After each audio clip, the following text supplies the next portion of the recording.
1963 पदों पर होगी पटवारियों की भर्ती। अदर स्टेट वाले क्या इसमें फॉर्म भर सकते हैं? नमस्कार साथियों, मैं गार्गी सारस्वत और आप मेरे साथ जुड़े हुए हैं टारगेट विद अंकित के प्लेटफॉर्म पर। पटवारी की नई भर्ती राजस्थान के अंदर भी उसी तरीके से कवायदे हो रही हैं, जो वादे किए जा रहे हैं वो बिल्कुल यूपी की तरह काफ़ी सारी भर्तियां निकलने की, चाहे शिक्षक भर्ती हो, चाहे पटवारी की हो या अन्य विभागों में हो, जिस पर बात की जा रही है। और पटवारी की नई भर्ती बहुत जल्द राजस्थान के अंदर देखने को मिलेगी। अब पूछना चाहेंगे आप, क्या अन्य राज्य के अभ्यर्थी भी भर पाएंगे? तो बिल्कुल, अदर स्टेट के अभ्यर्थी भी इस फॉर्म को भर सकते हैं। पद कितने रहने की गुंजाइश है? 1963 के पद की गुंजाइश है। बस कुछ चीज़ों की आवश्यकता है जो आपके पास होने चाहिए। 1963 पदों पर होगी पटवारियों की भर्ती। कलेक्टरों से सूची मांगी गई है। भर्ती कर्मचारी चयन बोर्ड वहां पर यह भर्ती करता है राजस्थान के अंदर। अब इसमें अलग अलग जो कैटेगरीज हैं, SC ST, सामान्य, नॉन TSP, सभी के लिए आपकी डिमांड की गई है। जो कोटा है उसके हिसाब से भी कि भैया बताइए कि कितनी कितनी आपकी भर्तियों की आवश्यकता है। जिलेवार आप बता दीजिए कितने कितने पटवारी चाहिए। फिर जिलेवार ये लिस्ट सामने आ चुकी है। फिर उसके बाद डिसाइड होगा कि भैया कितने पद आपको EWS के लिए, कितने OBC के लिए, कितने जनरल के लिए, इस तरीके से रखने। तो अदर स्टेट वाले क्या इसमें फॉर्म भर सकते हैं? बिल्कुल भर सकते हैं। क्या चीज इसकी रिक्वायरमेंट रहती है तो आपको बता दूं, एक तो ग्रेजुएशन चाहिए आपको। ग्रेजुएशन का मतलब ग्रेजुएशन है, BA BSc BCom जो कर रखा हो आपने।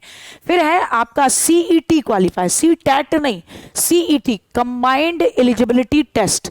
जैसे यूपी के अंदर होता है पैट प्रीलिमिनरी आपका टेस्ट होता है, ऐसे ही CET है, कंबाइंड टेस्ट है।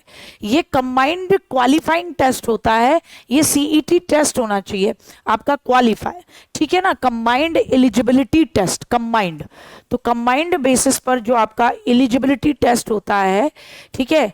जैसे ग्रुप D की जितनी भी भर्तियां होती हैं, ग्रुप C की, उसके लिए जरूरी कर दिया अब राज्यों ने एलिजिबिलिटी टेस्ट। जैसे हमारे यहाँ पर होता है पैट, प्रिलिमिनरी एलिजिबिलिटी टेस्ट।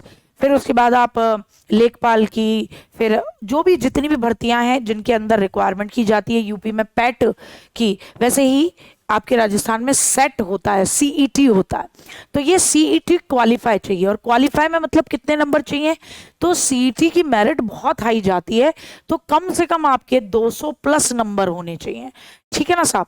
और साथ ही साथ आपका O लेवल का सर्टिफिकेट होना चाहिए। O लेवल का सर्टिफिकेट या उसके समकक्ष कोई सर्टिफिकेट आपका होना चाहिए जो कि कंप्यूटर की आपकी नॉलेज को, एलिजिबिलिटी को दर्शाए। तो ये एक काफ़ी अच्छा मौका है जिसके माध्यम से आप आसानी से इन पदों पर कर सकते हैं। अलग अलग बारों में अलग अलग आया है। जैसे अजमेर के अंदर जो दैनिक जागरण रहता है ना, उसके अंदर 2998 पटवारियों की भर्ती की बात की जा रही है।